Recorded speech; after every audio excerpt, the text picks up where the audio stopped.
আসসালামু আলাইকুম রহমতুল্লাহি অবরাকাতু। প্রকাশ্যে ইসলাম প্রচারের অপরাধে রাসূলুল্লাহ সাল্লাল্লাহু আলাইহি ওয়াসাল্লামের উপর নেমে আসে অকথ্য জুলুম নির্যাতন। চারপাশে তৈরি করা হয় বাধার প্রাচীর, তারপরেও তিনি ইসলাম প্রচার থেকে বিরত হননি। কারো ভয়ে দমে যাননি। ইসলামের প্রজ্বলিত প্রদীপ নিভাতে কাফেররা সর্বোত্তক চেষ্টা করে। বিভিন্ন সময়ে তারা নবীজিকে হত্যার পরিকল্পনা করে। যতবার হামলা চালায় ততবার ব্যর্থ হয় তাদের মিশন। অক্ষত এবং নিরাপদে দিনের কাজে আঞ্জাম দেন রাসূলুল্লাহ সাল্লাল্লাহু আলাইহি ওয়াসাল্লাম। কাফেরদের মূল টার্গেট ছিল রাসূলুল্লাহ সাল্লাল্লাহু আলাইহি ওয়াসাল্লামকে হত্যা করা এবং এর মধ্য দিয়ে ইসলামকে পৃথিবী থেকে বিদায় জানানো। কিন্তু আল্লাহর ইচ্ছা, কিয়ামত পর্যন্ত একমাত্র মুহাম্মদ সাল্লাল্লাহু আলাইহি ওয়াসাল্লাম হবেন উম্মতের পথ প্রদর্শক। তিনি হবেন সর্বশেষ এবং সর্বশ্রেষ্ঠ নবী। তাই কাফেরদের মহানবীকে হত্যার প্রচেষ্টা কখনো সফল হয়নি। রাসূলুল্লাহ সাল্লাল্লাহু আলাইহি ওয়াসাল্লামকে হত্যার ষড়যন্ত্রের কিছু ঐতিহাসিক ঘটনা আজকের ভিডিওটিতে তুলে ধরা হবে। প্রথম ঘটনা, উম্মে জামিলের হত্যা চেষ্টা। আবু লাহাবের স্ত্রীর ডাকনাম ছিল উম্মে জামিল। এই মহিলা স্বামীর মতো কঠোর ইসলাম বিদ্বেষী ছিল। সূরা লাহাব নাজিল হওয়ার খবর পেয়ে সে তেলে বেগুনে জ্বলে ওঠে। একটি পাথর হাতে নিয়ে রাসূলুল্লাহ সাল্লাল্লাহু আলাইহি ওয়াসাল্লামের অনুসন্ধানে বের হলো আর মুখ দিয়ে ছাড়ল বিষাক্ত কথার তীর। কাবা প্রাঙ্গণে বসা ছিল হযরত আবু বকর সিদ্দিক রাদিয়াল্লাহু তাআলা আনহু। তিনার কপালে চিন্তার ভাঁজ পড়ল। তিনি বললেন, হে আল্লাহর রাসূল, ওই মহিলা তো এদিকে আসছে। তখন রাসূলুল্লাহ সাল্লাল্লাহু আলাইহি ওয়াসাল্লাম বললেন, হে আবু বকর, নিশ্চিন্তে থাকুন, সে আমাকে দেখতে পাবে না। এরপর তিনি কোরআন তেলাওয়াত শুরু করলেন। তুমি যখন কোরআন পাঠ করো তখন তোমার এবং যারা পরলোকে বিশ্বাস করে না তাদের মধ্যে এক প্রচ্ছন্ন পর্দা টেনে দিই।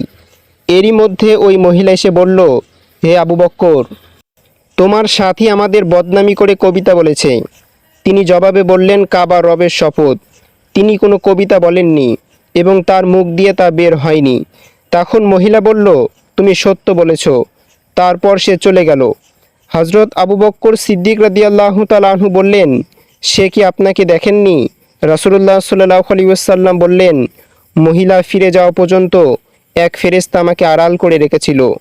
দ্বিতীয় ঘটনা, বিষ প্রয়োগে হত্যা চেষ্টা। খাইবার বিজয়ের পর রাসূলুল্লাহ সাল্লাল্লাহু আলাইহি ওয়াসাল্লাম সেখানে কিছুদিন অবস্থান করেন। একদিন সালাম ইবনে মিশকাতের স্ত্রী জয়নব বিনতে হারিস একটি বিষ মিশানো ভুনা বকরি হাদিয়া প্রেরণ করে।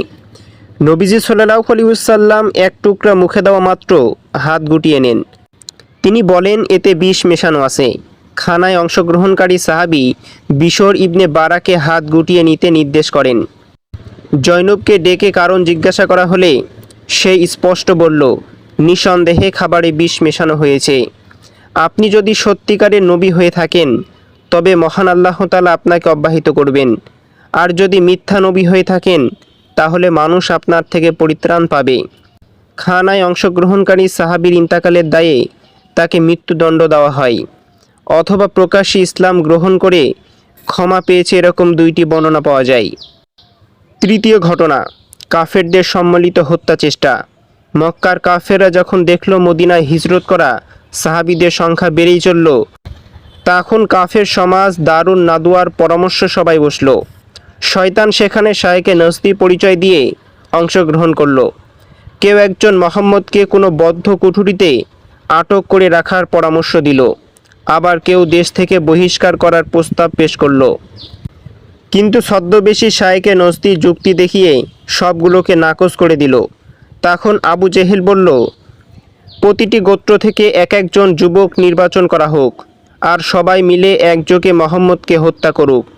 শায়েখে নজদি খুশি হয়ে বলল, আল্লাহর কসম, এটাই তো সঠিক সিদ্ধান্ত। অন্যরাও এটাকে সমর্থন জানালো। ওদের সভা সমাপ্ত হওয়ার আগেই হযরত জিবরাইল আলাইহিস সালাম আল্লাহর বাণী নিয়ে উপস্থিত হলেন। স্মরণ করো সেই সময়কে যখন কাফেরগণ তোমার বিরুদ্ধে ষড়যন্ত্র করে, তোমাকে বন্দী করার জন্য, হত্যা করার জন্য অথবা নির্বাসিত করার জন্য, এবং তারা ষড়যন্ত্র করে আর আল্লাহ কৌশল করেন, আর আল্লাহ কৌশলকারীদের মধ্যে শ্রেষ্ঠ। নবীজি সাল্লাল্লাহু আলাইহি ওয়াসাল্লামকে ওদের সিদ্ধান্ত সব জানিয়ে দেওয়া হলো। তিনি হযরত আবু বকর সিদ্দিক রাদিয়াল্লাহু তাআলা আনহুকে সাথে নিয়ে রাতের আধারে মদিনার পথ ধরলেন। ব্যর্থ হলো কাফেরদের সম্মিলিত মিশন। প্রবাদ বাক্যে এটাকে বলা হয়, রাখে আল্লাহ মারেকে।